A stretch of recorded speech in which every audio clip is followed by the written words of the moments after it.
Pearl Harbor was but the beginning of a Japanese rampage throughout the Pacific. Word of the offensive quickly reached U.S. military personnel scattered throughout outposts in the Far East.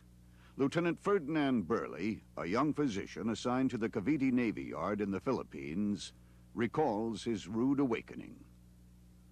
I was sound asleep when Erickson, who happened to be the senior officer of the dispensary, came into my room and shook me and woke me up.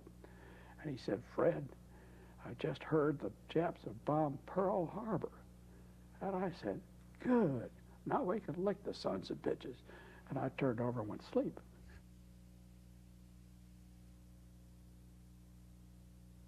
Despite significant growth over the previous 2 years, in 1941, the Navy Medical Department was still more suited to supporting the peacetime fleet than fighting a world war.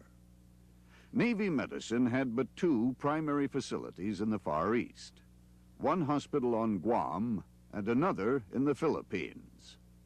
There were a few hundred other medical personnel serving at smaller installations, on-board vessels of the Asiatic Fleet, and with the 4th Marine Regiment.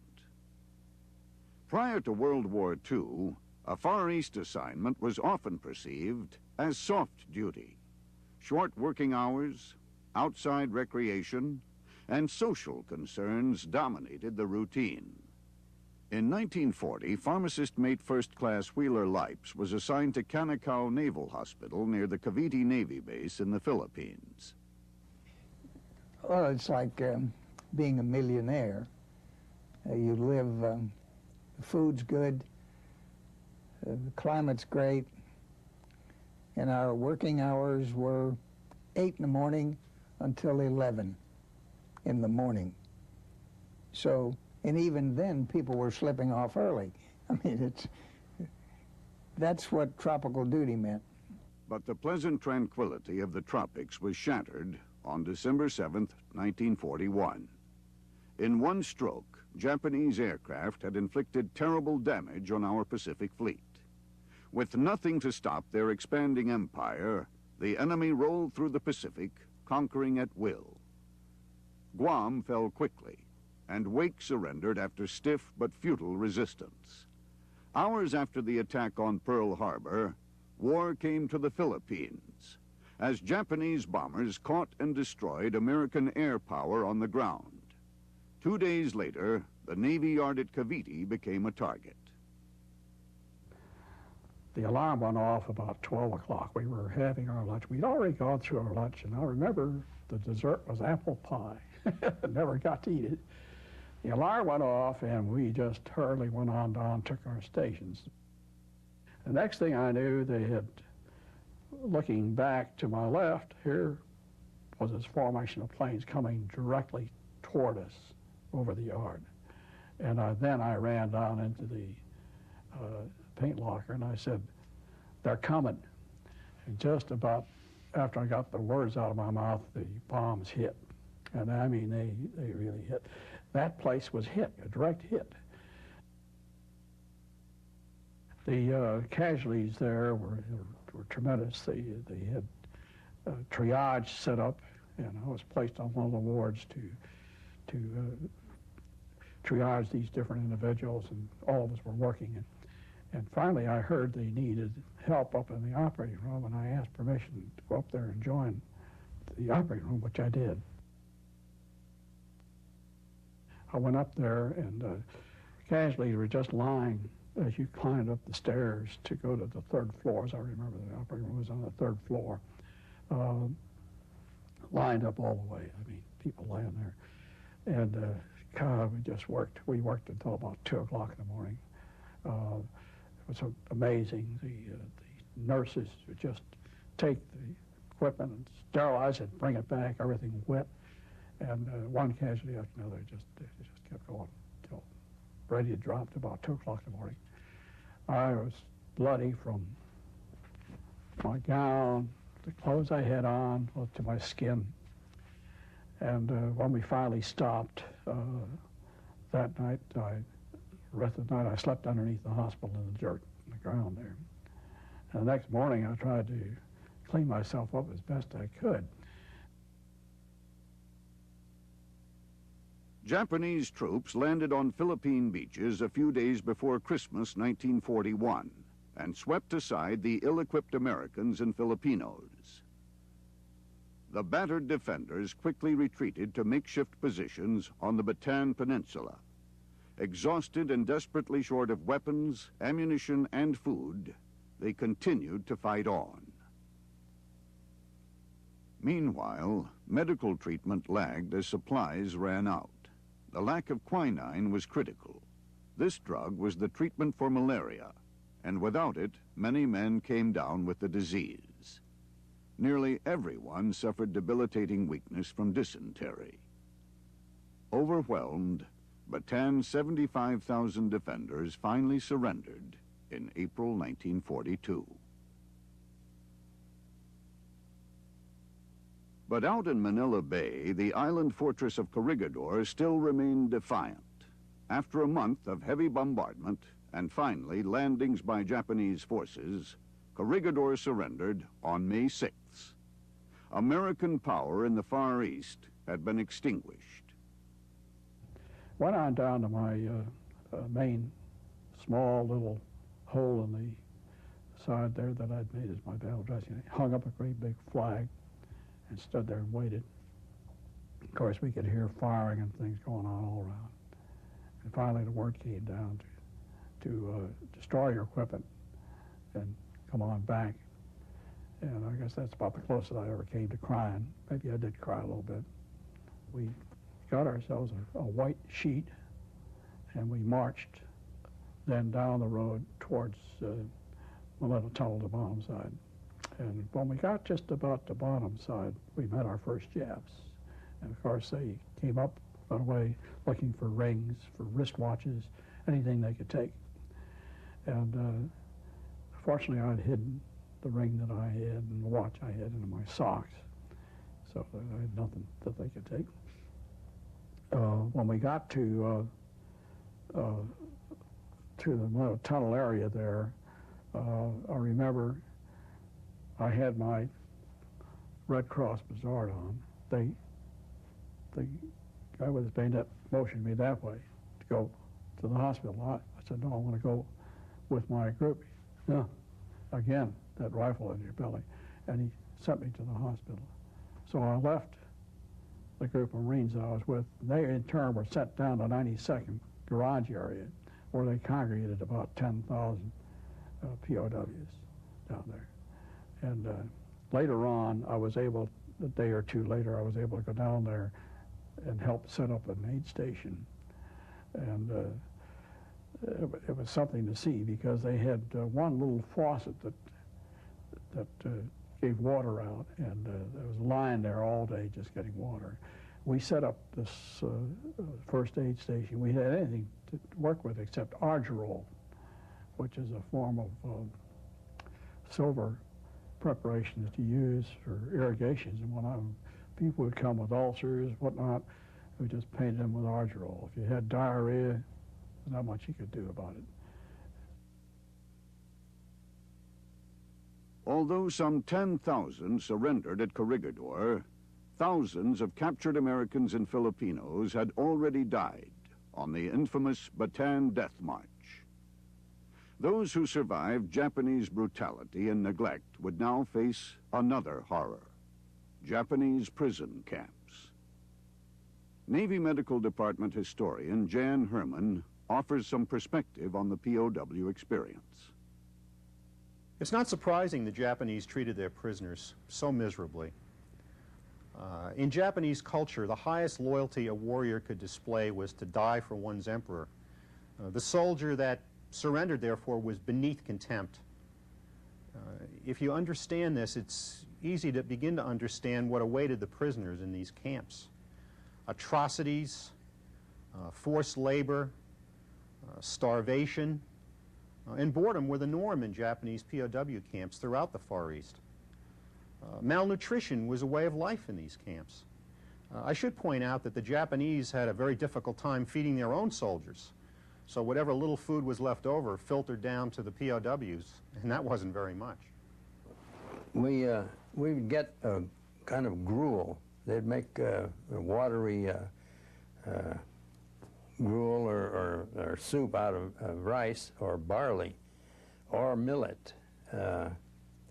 Therefore, for one period, we were, for about 10 days, I guess, we were on nothing but millet, and you almost had to, you know, hold your nose to eat it. To me, it was a cheap grade of chicken feed or bird, you know, bird food. What they call lugal, which was a moldy, I call it rice sweepings, because it was a moldy type of rice that was probably, it was full with little pieces of dirt and rocks and rat turds and things like that. It was horrible tasting. And that's what we got twice a day. Occasionally they would add a weed to it that we call whistleweed, which was about the size of my little finger. And you couldn't eat it very well, but once in a while they would add some rancid meat to it. And sometimes fish heads would be added to the rice. So that was essentially what the diet was. It was very difficult for the physicians and corpsmen in these camps to cope with the situation. It was a terrible situation. They had virtually no drugs, no instruments. They did the best they could do to provide health care, but as I say, it wasn't very much. Malaria and dengue fever were endemic, and even healthy men came down with these diseases, but these were not healthy men. Sanitation was non-existent, and almost everybody had dysentery. At any given time, half the men were doubled over with cramps, or were crouched over overflowing and filthy latrines. And before long, they came down with deficiency diseases like scurvy, optic neuritis, and beriberi. There were two things. They had an optic neuritis that occurred and a painful foot syndrome. And of course, this was due to, it was actually a form of dry beriberi. We didn't actually know what it was. We assumed it was a vitamin deficiency, because you always thought about beriberi as the wet type of beriberi, where people swelled up.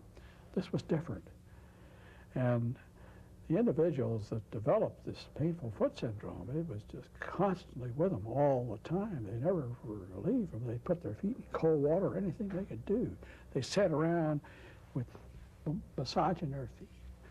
And the optic neuritis that occurred, they would begin to lose the central vision. They could see things from the outside, from the side, but the central vision began to disappear. So people were going blind because of that.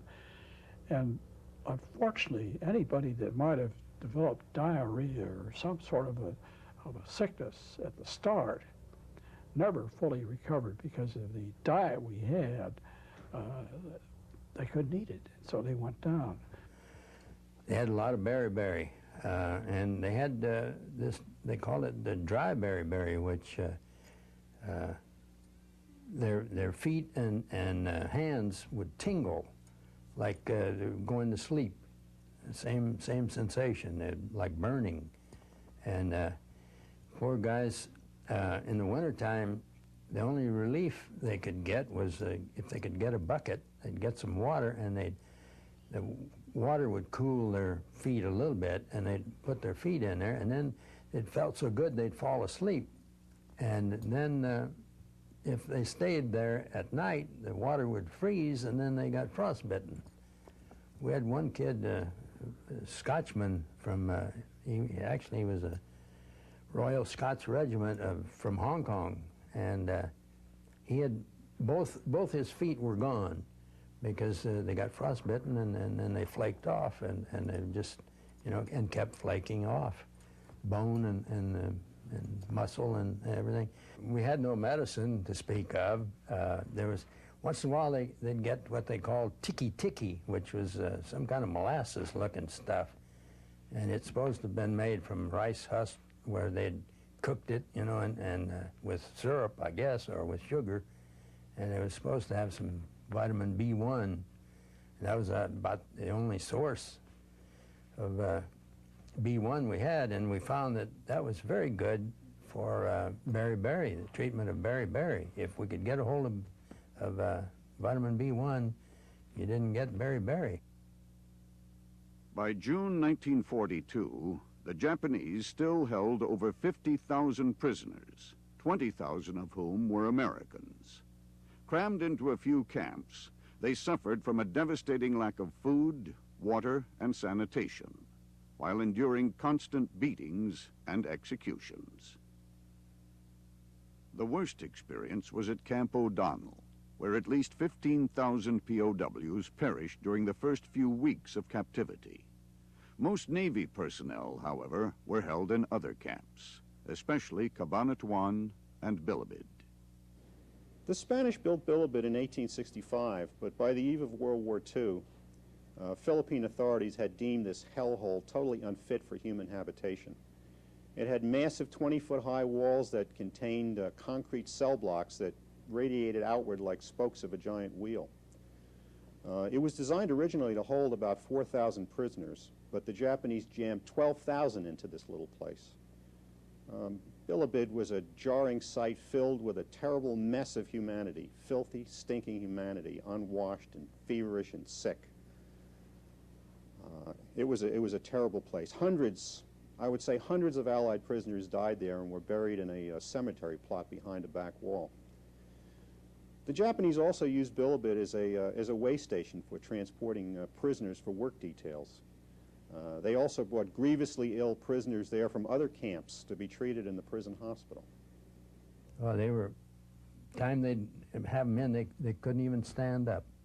They were in such bad shape. They were so emaciated from lack of food and lack of liquids and disease. They were just full of disease. Bob Kentner was our receiving ward, I guess, guy you'd call him, for the hospital, and he kept an entry, or kept a log on all the events that took place in the hospital, Bilibid hospital. And he was trying to identify who this guy was, because he came in with a truckload of cordwood bodies. None of them were coherent. They were just, out of it. And this one, they couldn't identify, and so he called me and asked me to come and take a look, see if I could, recognize the guy. And the only thing that I could remember about this, he was so emaciated that he didn't even look like a human being, really, and looked more like a skeleton. And there was a scar on his leg, a gash that he had received on Corregidor that I remembered.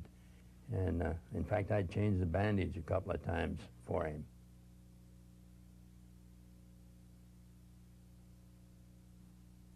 The Japanese also captured 11 Navy nurses when the Philippines fell. Instead of being imprisoned with military POWs, their captors sent them to civilian internment camps. Yet, as Mary Rose Nelson relates, they pondered their fate just like the other prisoners. Actually, when we got into the internment camp, we knew that MacArthur was coming back next week. And then next week stretched and stretched and stretched. And we realized that we weren't going to go anyplace very soon. So we might just as well settle down, make the best of whatever. I'm sure that no one ever thought that we would not be released from the camp. But when, we had no idea. Some people just took to their beds and sat down, lay down, and waited for MacArthur to come. And those people were the ones who had the worst time, I might say mentally and physically. People who worked were far better off. Conditions at the Santo Tomas and Los Baños internment camps were somewhat better than in the military camps. There was less brutality, but food and medical shortages were just as critical. Dinner was about 4 o'clock in the afternoon. We had 2 meals a day. And that's why you had your jar with a tight lid. You could save a scrap of something where you could eat at bedtime or whatever. Most everybody was A little bit on the hungry side. You ate anything that you could find. And the amusing thing, they used to say that there in Santa Tomas, a woman could walk down the hall naked and no one would look up unless she had a ham sandwich in each hand.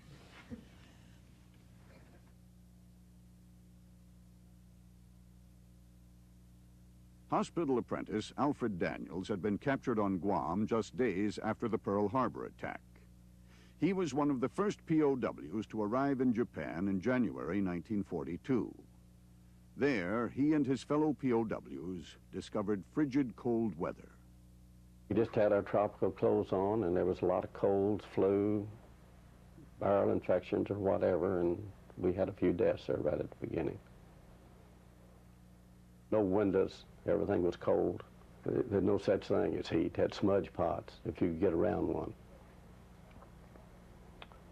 And like the ones that were up in years, they didn't last too long.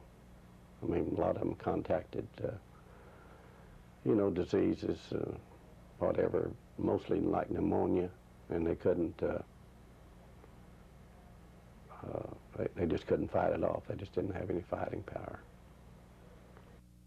Toiling at heavy labor and weakened by a lack of food and medicine, captivity in Japan took a heavy toll.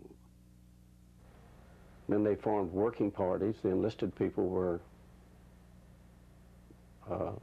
forced to work, stevedoring, slave labor type. And I never dreamed that I'd ever be able to carry a sack weighing 200 pounds on my shoulders. But after a while, the first one that they threw up on my shoulders, I felt like that I sunk in the ground about a foot, because it was heavy that we couldn't really handle it. But we learned to balance them and carry them in stevedored, loading and unloading ships, railroad cars, that kind of stuff, 6 days a week with rice and soup. The POWs quickly learned that survival often meant resorting to theft. The people from Bataan came into our camp, some of them. I mean, I guess maybe we had a couple hundred come in. And half of them are just walking dead. I mean, they just almost on their last legs.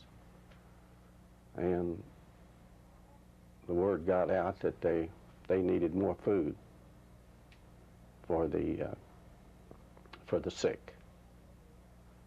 So we started stealing a lot more rice and bring it in. They'd cook it in the galley and take it over and give it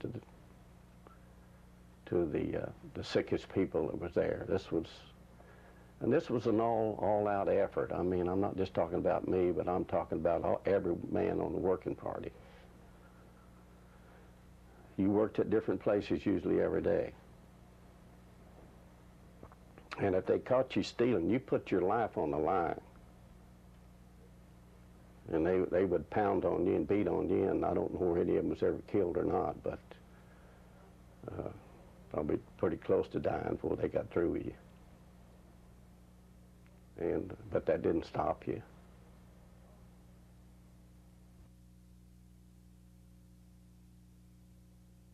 Probably one of the most heartbreaking and ironic tragedies of the war concerned the so-called hell ships.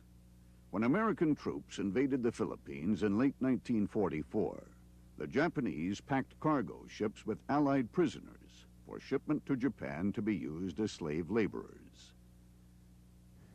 It's almost impossible to describe the conditions on these so-called hell ships. Thousands of men were packed like sardines below decks in these squalid holds with no air, virtually no food or water. Men were forced to relieve themselves where they stood. In these conditions, men grew delirious, and some of them actually went mad from thirst. It's hard to imagine these poor individuals struggling like rats for a single sip of water or a grain of rice. Moreover, American submarines and aircraft were taking a terrible toll on Japanese shipping. They were sinking scores of Japanese ships. Needless to say, the hell ships were unmarked, and many of these men succumbed to friendly fire. It's estimated that 4,000 of these Allied prisoners died from the conditions they suffered aboard the ships, or more tragically still, from American bombs and torpedoes. In a diary, hospital corpsman Cecil Pert recounts his hell ship nightmare. Fred and I were in the upper hold forward of the bridge with approximately 450 others of our draft. Below us, in the same hold, are approximately 900 others. Looking down on them, they look mighty small and terribly crowded. The 5th or 6th American died this AM. Few were sorry, since he was a thief and had degenerated mentally more than the rest of us. Oh yes, it's obvious that we're all degenerating under these terrible circumstances.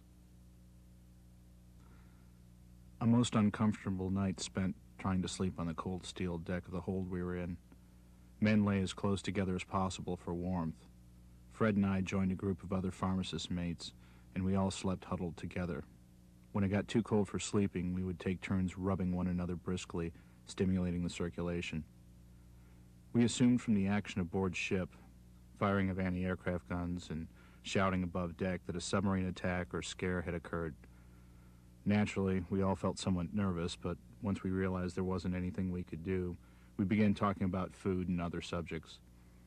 Food became the main topic of conversation, since all of us were continually hungry. Again, a few spoonsful of cooked rice allowed us today. A better deal on the water than usual. We were permitted about 1/2 canteen cupful this evening.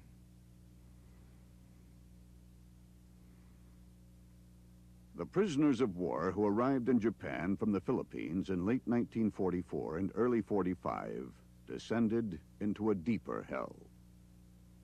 U.S. submarines were sinking millions of tons of Japanese shipping and preventing the importation of sorely needed resources. If Japanese civilians were now on short rations, almost no food filtered down to the POWs. When Dr. Burley first arrived at a place called Ichioka, he found a hovel masquerading as a hospital. Most of the men there were sick, lice-infested scarecrows, too weak to bathe. Many were near death. Shortly thereafter, his captors sent him to yet another camp in the port city of Kobe.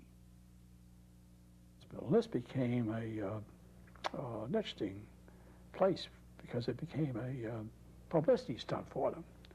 They had to do something to recover from the word that was coming about the atrocities that they had committed. The Bataan Death March, all that was getting back because prisoners were escaping, getting some of this stuff back to the States. They were getting it, so they started this Kobe International Hospital. We were quite active. They gave us instruments to work with. We had some of them were antiquated instruments. For example, instead of an ophthalmoscope that you can look directly in the eye, you used an indirect type thing. You used a mirror, and you shine the light in the eye and so on, and they'd look through a lens that way. You did all sorts of things like that. We had one Australian major that was sent to us with a tremendous tumor on his cheek, and we asked for Gray's Anatomy book from Nasu. He had all the books and whatnot there. He sent it to us, let us review our anatomy, and I assisted Page in operating on that tumor. We cut off half this guy's face. He lived, he made it.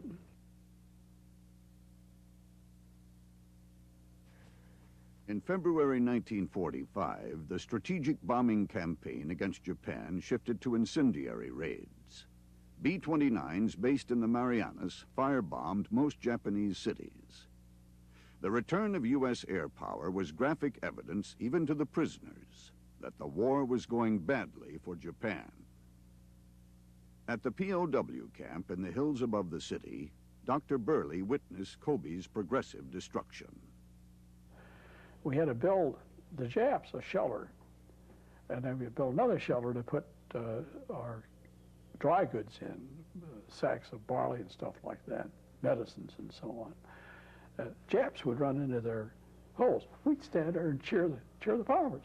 It shows you the psychology of fear.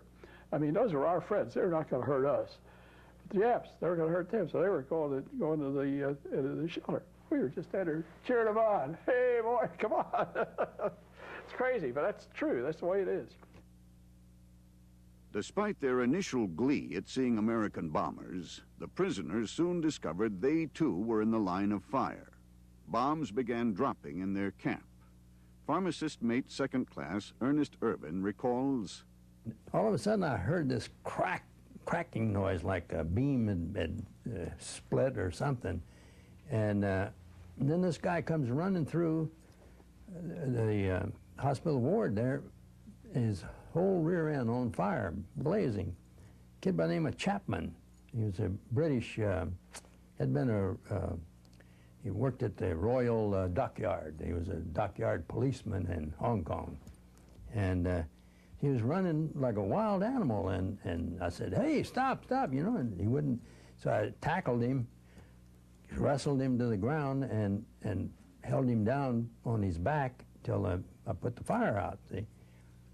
And I was able to get some torn sheets and whatnot that I could use for bandages for these patients that were burned. No medicine. I get volunteers to help me change the bandages on these burned cases. And what I did, there was a big cesspool in this place and flies flying all over this thing. Finally, they got that thing covered, cleaned up some way. But before that happened, these flies found that serum on these burn cases, just perfect places to lay their eggs.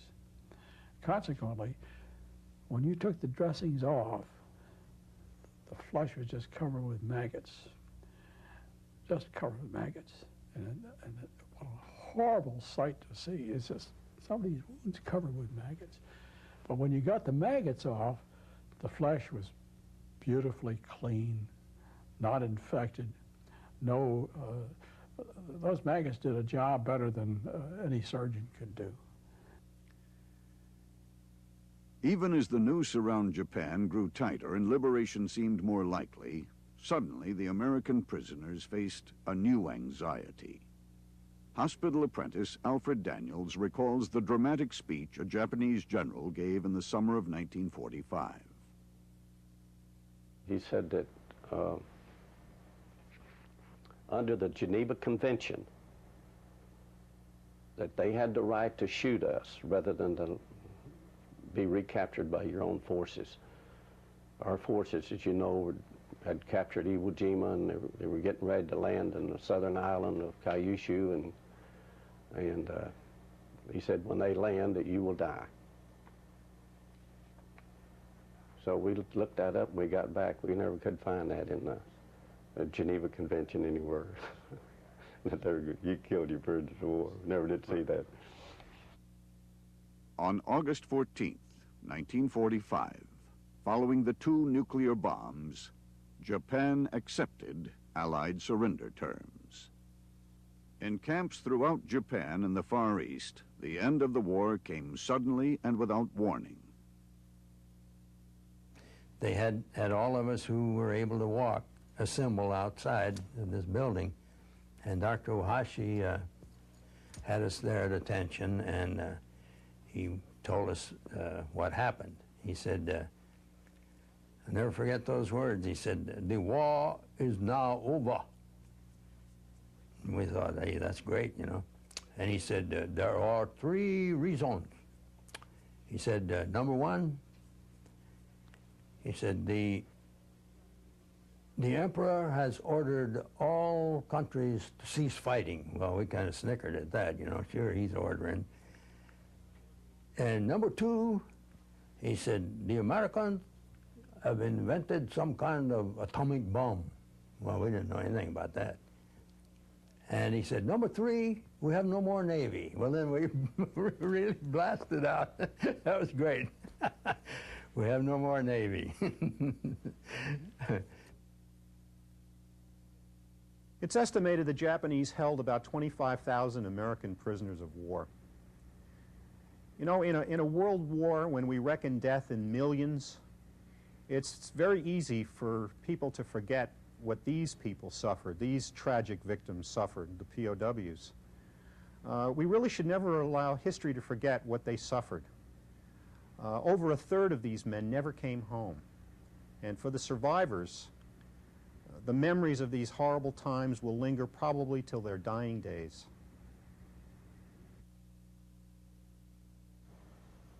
What I had been through and what I'd suffered. You know, when you're scared and you're hungry and you're tired and you're afraid,